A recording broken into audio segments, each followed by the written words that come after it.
Hello दोस्तों, नमस्कार। मेरा नाम है शुभम।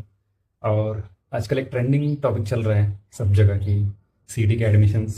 सीईटी के बाद वाले एडमिशन्स चालू हो रहे हैं अभी। इंजीनियरिंग फील्ड कौन सा चूज़ करना है? Many of the times students are getting confused कि क्या, कहाँ पे हमको सही एडमिशन्स मिलेगी, किस ब्रांच को हमको लेना चाहिए, आगे जाके मेरे को क्या पैकेजेस मिलेंगे, सैलरी क्या मिलेगी, काम क्या होगा। यही क्वेश्चन में था कि क्या करें, एडमिशन कहाँ पे ले लें।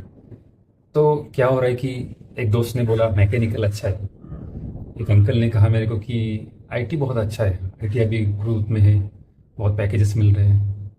और एक सीनियर को जब मैंने कॉल किया तो बोला कि अरे आईटी में मत ले ले यार, आईटी तो अभी पता नहीं रहेगा या नहीं रहेगा। तो सब जगह यही चल रहा है, तो बोल रहा है। लेकिन आपको ये परेशानी नहीं होनी चाहिए। तो किन बातों को आपको ध्यान में रखना चाहिए, मैंने 5 बातें आपके लिए स्पेशल रखी है। लास्ट बात ध्यान से सोचना, एडवांस एक बोनस बात मैं आपको दे दूंगा। फर्स्ट बात सबसे इंपॉर्टेंट, एडवाइस उनसे ले लो जो उस फील्ड में है। सबसे इंपॉर्टेंट बात, उनसे इंफॉर्मेशन लेना, वेरीफाइड इंफॉर्मेशन लेना, जो उस फील्ड में, उस इंजीनियरिंग ब्रांच में सालों से काम कर रहे हैं, जिनको पता है कि ट्रेंड क्या चल रहा है। आप अगर कोई दुकानदार या कोई फ्रेंड जो बीएससी कर रहा है वो बताएगा मेरे भाई ने इस ब्रांच को एडमिशन लिया था और उसको इतना पैकेज मिला, तो कुछ यूज़ नहीं है। दूसरी बात, मार्केट में एक आप रिसर्च करो खुद, गूगल पे बहुत इंफॉर्मेशन अवेलेबल है कि पर्टिकुलर ब्रांच के सब्जेक्ट्स क्या होते हैं।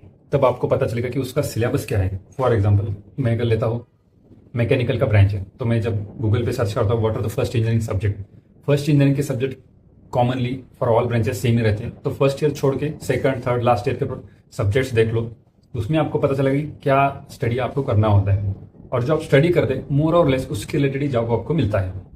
तो सब्जेक्ट्स जरूर स्टडी कीजिए, इसमें आपको पता चलेगा कि आपको क्या पढ़ना है, उसके अनुसार आपका स्ट्रेंथ है क्या, ये आप क्रॉस चेक कर सकते हैं। फॉर एग्जांपल मैंने देखा कि मैकेनिकल में मैकेनिक सब्जेक्ट है, फिर स्ट्रेंथ ऑफ मटेरियल्स है, फिर आगे जाके इससे रिलेटेड थ्योरी ऑफ मशीन है। तो अगर मेरा कोर सब्जेक्ट फिजिक्स है, मेरा पहले से ही फिजिक्स में बहुत स्ट्रांग हूँ, laws of motion everything I am very solid in that, तो मैं बोल सकता हूँ कि मैकेनिकल में मेरे को इंटरेस्ट आएगा। सिमिलरली आपको अगर लगता है कि कोडिंग या logic building, probability, stats related subject मेरे बहुत अच्छे हैं और मैं लॉजिक बिल्डिंग अच्छी तरीके से कर सकता हूँ, तो मे बी आपको लिए कंप्यूटर आईटी भी अच्छा हो सकता है।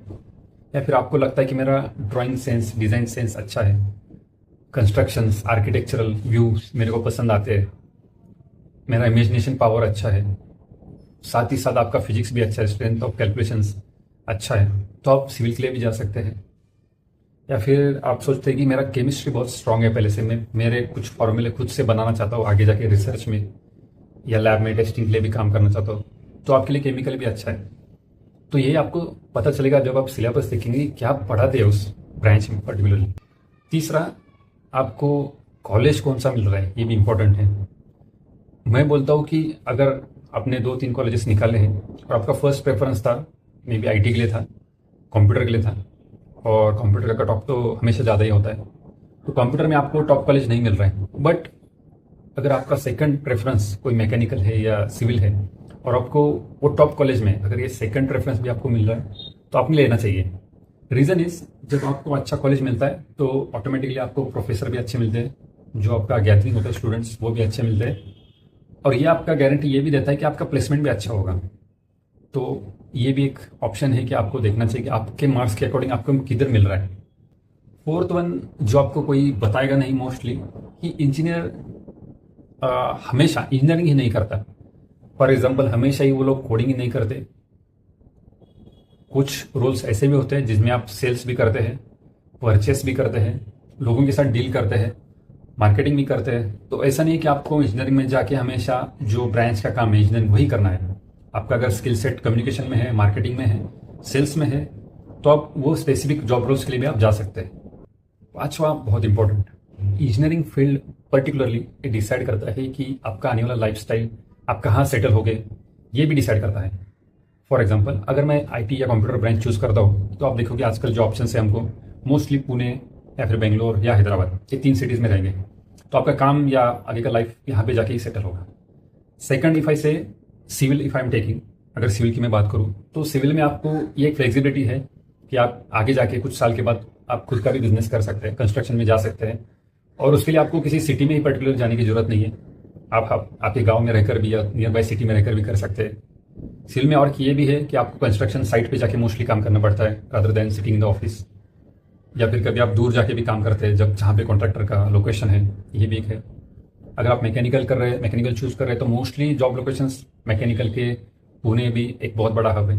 पुणे छोड़ के तो नासिक कुछ है, औरंगाबाद है, या फिर आप और टेक्निकल में और बेंगलोर में भी अच्छे जॉब्स है, कंपनी दिल्ली में भी है। तो ये जॉब आपका जो फील्ड है ये जॉब लोकेशन भी डिसाइड करेगा। Similarly chemical. Last point important, trend के पीछे मत भागो। अगर आप ट्रेंड के पीछे भागोगे तो पता नहीं ये 4 साल के बाद ट्रेंड रहेगा या नहीं रहेगा। तो जो भी हमने पॉइंट्स बताए, 4-5 पॉइंट्स है, वो इंपॉर्टेंट पॉइंट्स आप थोड़ा स्टडी करो। और मेरी राय ये रहेगी कि आप एक इंफॉर्मेटिव और एक कैलकुलेटेड बेस, एक डाटा बेस्ड डिसीजन ले लो। तो आगे जाके आपको रिग्रेट भी नहीं होगा कि मैंने ये चूज़ किया और ऐसे ही चूज़ किया। फिर आप 5 साल के बाद बोलोगे कि अरे यार ये दोस्त ने मेरे को बताया ये अच्छा है ब्रांच और मैंने ले लिया और आज मैं इस जगह पे मैं खड़ा हूँ। तो इससे कुछ फ़ायदा नहीं होगा। इससे अच्छा है आप खुद थोड़ा स्टडी करें। वैसे भी आप best luck, best wishes for you. Information लीजिए, डाटा निकालिए और उसके ऊपर ही गुड डिसीजन ले लीजिए। Thank you very much.